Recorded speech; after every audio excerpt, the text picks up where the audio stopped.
మామూలుగానే ఈ మధ్యకాలంలో మనం ఆ ఛానల్ చూడక చాలా రోజులైంది. అసలు వాళ్ళు మాట్లాడే దాని గురించి కూడా మనం మాట్లాడము అని చెప్పారు. కానీ ఇవాళ ఏదో ఒక స్టోరీ చూస్తున్నప్పుడు, సెర్చ్ చేస్తున్నప్పుడు వచ్చినాయి అన్నమాట. నిన్న 2 అంశాలు. ఆ ఇద్దరు మేరు నగధీరులు, ప్రళయ బీభత్స యాంకర భయంకర ప్రతివాదులు. తెలుసు కదా మీకు. ఒక ఆయన వీళ్ళకేంటి అనుకుంటా చేస్తాడు. ఆయన అర్థం కాదు. మన రేంజ్ ఏంటి, మనమేంటి అన్నీ మర్చిపోయి ట్రంప్ని ఎందుకు చంపేసేయాలనుకున్నారో తెలియదు కానీ అంట. ఏకంగా ట్రంప్నే నాన్ స్టాప్గా అల్లాడిచ్చేశాడట ఆ ఛానల్ యాంకరుడు. ట్రంప్ను ఏకంగా నాన్ స్టాప్గా దర్చికొట్టాడంట. కనీసం మరి ట్రంప్ గారికి తెలుగు వచ్చా లేదా అనే విషయం కూడా అర్థం కాకుండా నాన్ స్టాప్గా 22 నిమిషాల పాటు మరి ట్రంప్ని తెలుగులో దడదళ్ళాడిస్తే ట్రంప్కి ఎలా అర్థమవుతుంది? కనీసం ఏదైనా ట్రాన్స్లేషన్ సాఫ్ట్వేర్ కనుక అతనికి కనుక ఇచ్చినట్లయితే వెంటనే ట్రంప్ గారు ఈ యాంకర్ తాలూకు తెలుగు ఆగ్రహాన్ని ఇంగ్లీష్లో తెలుసుకొని తన తీరు మార్చుకునేవాడేమో.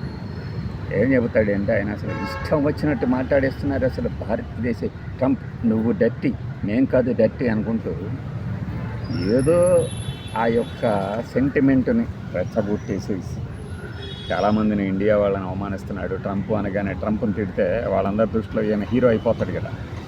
అలా ఎల్కెన్ టు స్టడీ అనుకుంటే మొదలుపెట్టి అక్కడ ఎవరు మర్డర్ చేయడానికి వచ్చాడు, అసలు మర్డర్ చేయడానికే వచ్చాడా, ట్రంప్ ఎలివేషన్లో అదొక భాగమా?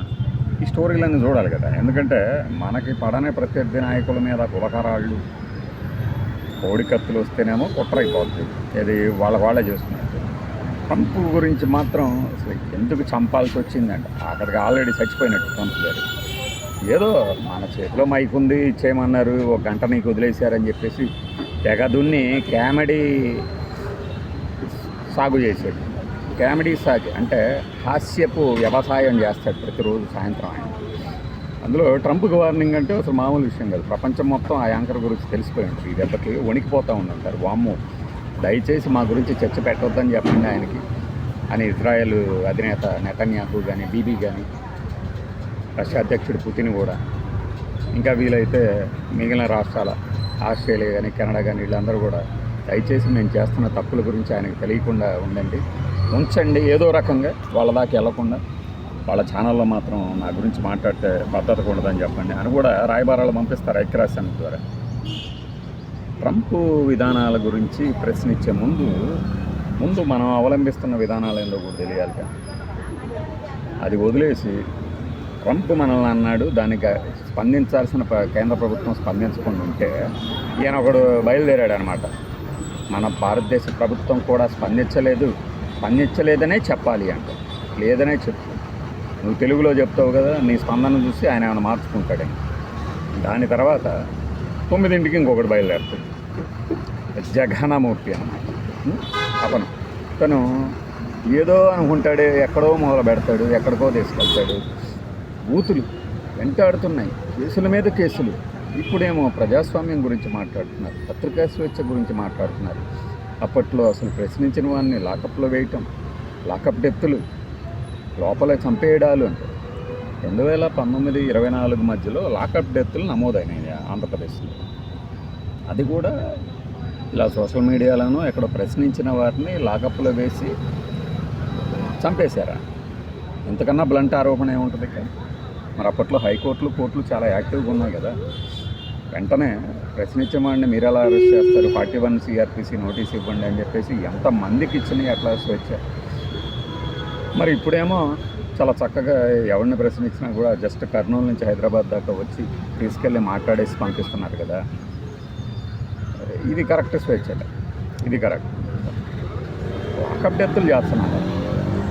నాకు అర్థం కాలేదు. మరి ఒకసారి డేటా తీసి మీకు కింద పిన్ చేస్తా కామెంట్. 2019-24 మధ్యలో ఆంధ్రప్రదేశ్లో ఎన్ని లాకప్ డెత్తులు చోటు చేసుకున్నాయి, ఎన్ని కస్టోడియల్ టార్చర్ కేసులు నమోదయ్యాయని డేటా ఉంటుంది కదా, గవర్నమెంట్ డేటా. ఆ డేటాను పెడతాం.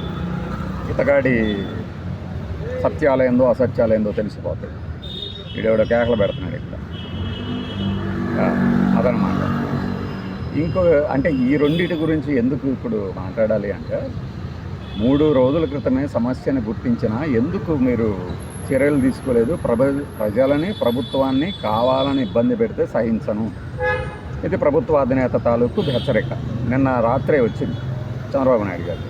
అది రాత్రి పెట్టారు, పొద్దున పెట్టారు, ఇప్పుడు పెడుతున్నారు.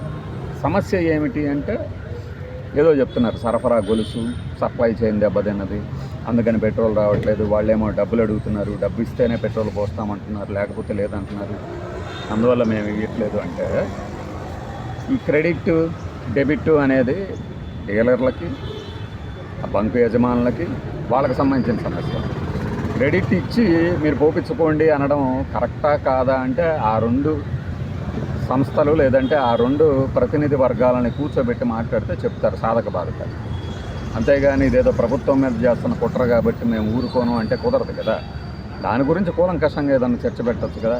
అసలు ఇవన్నీ కాదండి, అన్నీ ఆపేద్దాం, మొత్తం ఆపేద్దాం, కూర్చుందాం, అసలు ఏంటి మీ సమస్య అని పెట్టచ్చుగా, డిస్కషన్ పెట్టచ్చుగా.